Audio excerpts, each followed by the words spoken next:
Hello and welcome to TTV News with some latest events in TayNinhTV province and across the country. Ladies and gentlemen, on November 19, the Ministry of Interior held an online training coverage to enhance the capacity of civil servants and public employees in carrying out the staple administrative reform task for 2024. The coverage targeted leaders in charge and civil servants involved in administrative reform in various departments, agencies, and localities. At TayNinhTV Report, Ms. Nguyễn Thị Thanh Nhàn, Deputy Director of the Department of Interior, attended the coverage.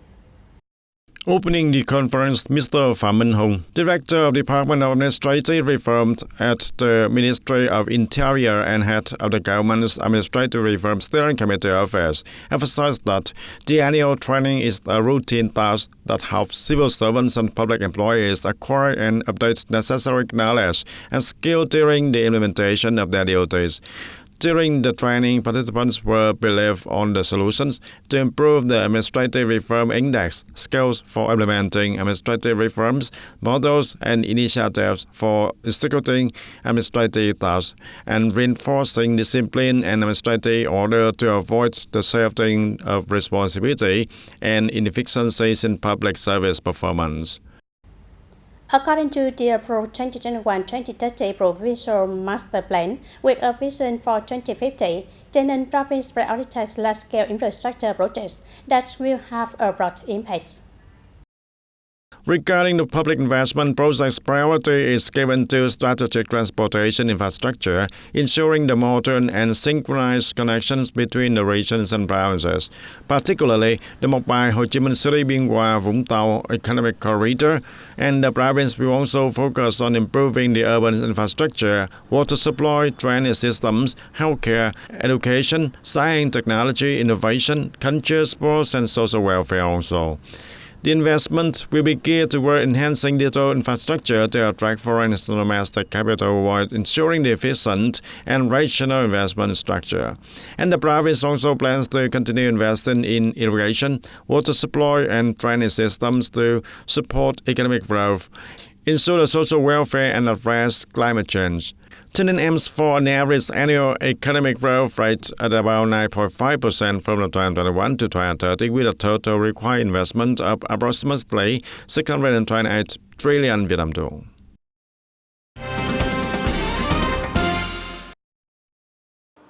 On the morning of November 19, a delegation of TayNinhTV city leaders led by Mr. Nguyễn Thanh Cường, Deputy Secretary of the City Party Committee, visited and congratulated the City Department of Education and Training on the 42nd Vietnam Teachers' Day.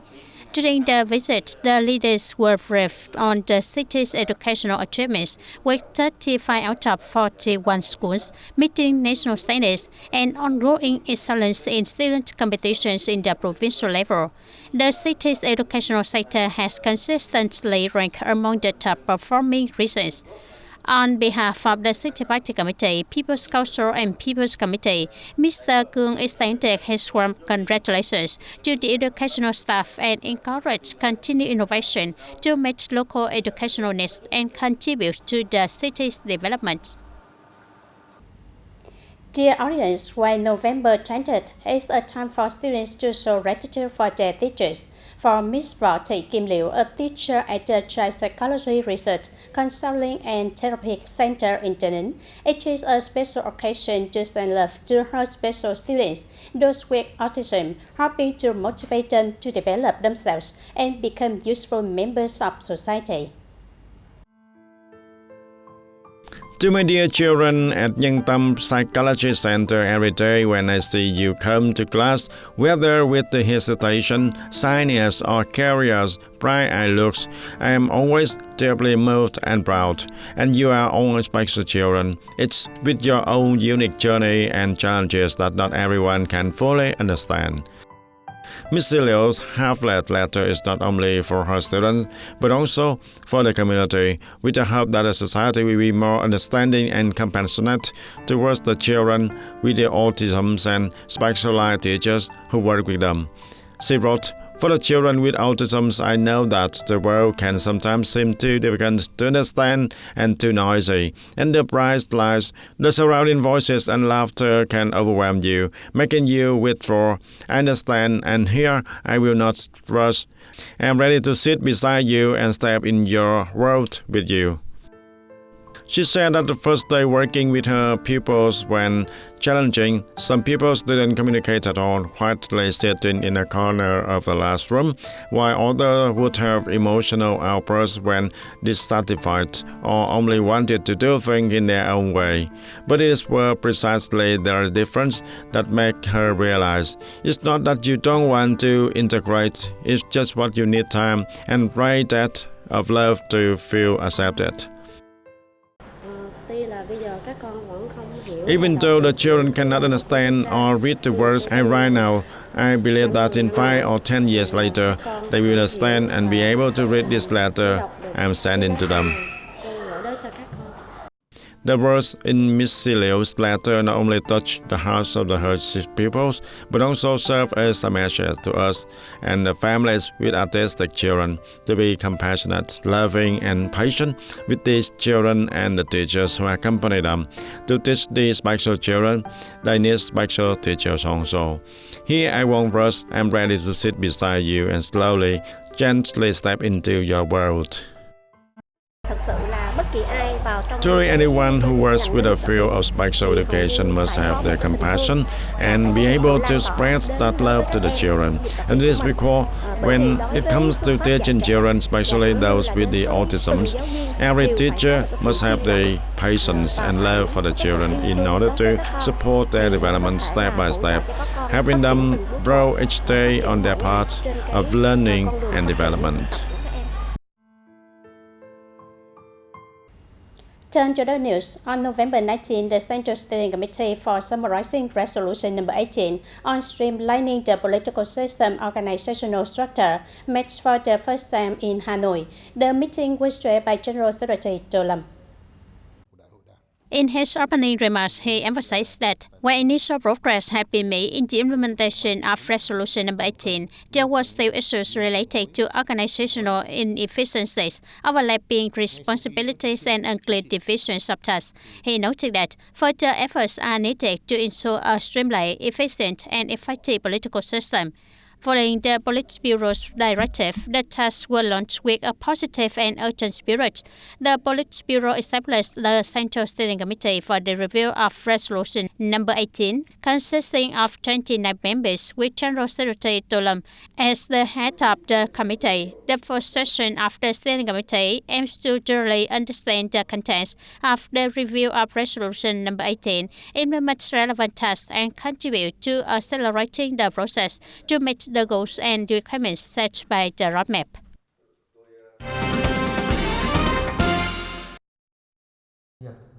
And according to the new EU regulations on importing goods from abroad from June 3rd of 2024, on businesses involved in exporting goods from Vietnam to the EU must declare data before the goods arrive in the EU's import control system.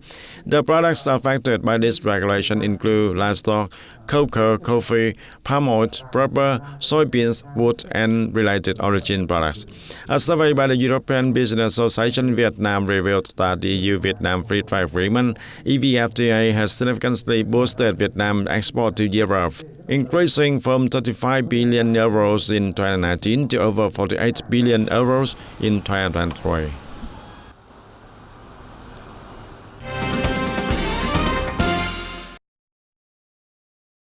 According to the Vietnam Coffee Cocoa Association, Vietnam holds a significant share of the global Robusta coffee supply. Currently, as other major coffee-producing countries have either not yet entered the harvest season or have limited production, Vietnam's coffee is in a strong position. The European Union remains Vietnam's top export market, with several other major markets also experiencing strong growth in trade. The average purchasing price in the Central Highlands provinces is currently 113,400 Vietnam dong per kilogram. Ladies and gentlemen, more than 3 months after the implementation of 3 major laws including land law, housing law, and real estate business law 2024, the market has shown some positive signs, such as an increase in public interest, the return of real estate agents, and notably, the appearance of new projects. However, experts believe there are still many inherent issues that need to be addressed in order to stabilize the real estate markets. Confidence in the market has improved as evidenced by the increase in successful real estate transactions, notably after the laws related to the real estate market took effect on August 1, 2024. Mortgage interest rates have been controlled between 8 to 10%, a suitable range for long-term loans. Currently, real estate rated accounts for over 20% of the total outstanding rated in the economy, valued at 3.15 trillion Vietnam dong. However, according to the State Bank of Vietnam, as of the end of September 2024, consumer real estate loans only increased by 4.6%. Interest rates have also been adjusted to a better level, likely the best in the past 5 years. This is a positive factor for real estate transactions. However, because the market is still in the process of recovery, it is not yet in a strong position. The absorption of capital is still limited, despite the favorable conditions. In rentals, investors are showing caution when developing new projects in potential areas. In large urban areas where land supply is increasingly limited, investors often focus on high-profit segments such as luxury apartments, subhouses, and townhouses in order to ensure business profitability. This, however, has made it even harder for supply and demand to align, especially when the great demand from the public is for affordable housing or social housing. The government should play a leading role in increasing the supply, especially social housing. The government should directly build social housing projects, which will increase the supply. For example, at urban gateways, I believe it will be very difficult to encourage investors to do this, and even more challenging to attract them. Securing land is hard enough, and the construction costs and waiting times are also high. Therefore, in a market economy, relying on investor costs is not feasible. Only policies and support will make it possible. The early implementation of the laws directly affecting the real estate sector 4 months ahead of schedule reflects the National Assembly's strong determination to ensure the market develops transparently and sustainably. However, for this law to truly take effect, further efforts from the authorities are still needed. Recently, the National Assembly has been discussing and drafting a resolution that will allow the construction of commercial housing on non-residential land. Piloting this idea is a solution to address existing issues. Speculation and price manipulation are still occurring. In particular, during recent land auctions in Hanoi, there was a continuation of practices like price inflation, creating artificial demand, and cancelling bids. These are signs of a market that lacks transparency and sustainability. With the legal support from the new laws, these issues are expected to be resolved in the near future.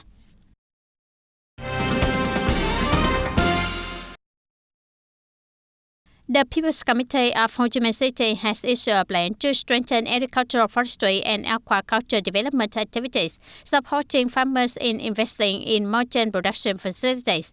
The plan aims to guide farmers in applying high-tech methods for safe and efficient agricultural practices linked to market demands both domestically and for export.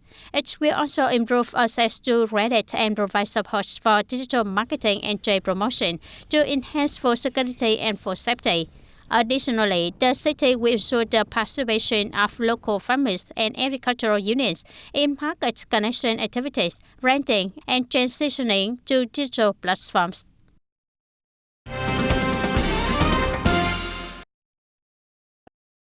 And the People's Committee of Dong Nai Province has approved a project for compensation, resettlement and land clearance to update and expand Provincial Road 769 connecting to Long Thanh Airport. And with a total investment of over 3,000 billion Vietnam dong from the provincial budget, the project will acquire more than 134 hectares of land and resettle for 996 households in the resettlement areas of Thống Nhất and Long Thanh district. And the project, which will be carried out by the Provincial Land Development Center from 2024 to 2026, aims to improve the transportation system, connect major industrial zones, ease the traffic on National Highway 1, and contribute to the socio-economic development of the area. The audience for those who love the majestic beauty of the Northwest Mountains, Trang Quai Pass is definitely a must-visit destination. Located on National Road 279, which connects Dien Bien Phu City to Mương Ang District, Dien Bien Province, it is not only known for its winding, treacherous curve, but also for the rhythmic beauty of a sea of clouds that fills the pass every morning, especially in winter.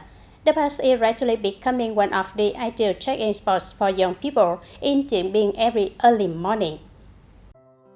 The ideal time to admire the sea of clouds on Trang Quai Pass is from 6 to 8 a.m. from the peak of Trang Quai, looking down at the Ang Nưa Valley in Mương Ang District. Mist settles in the valley, creating a floating sea of clouds, pure white, with only the tips of distant mountains peeking out slightly.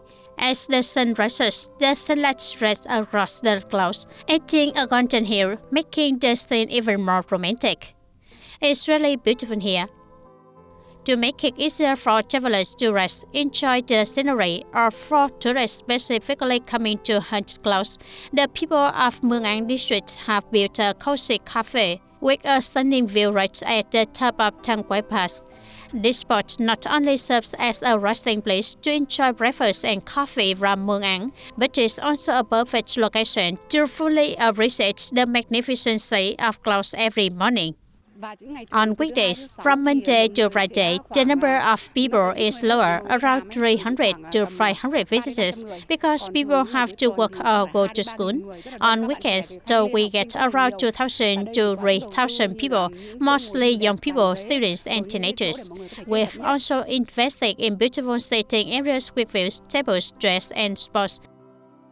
With its pristine beauty and rhythmic sea of clouds, Trang Quai Pass is rapidly becoming a popular destination in the journey to explore the Northwest region.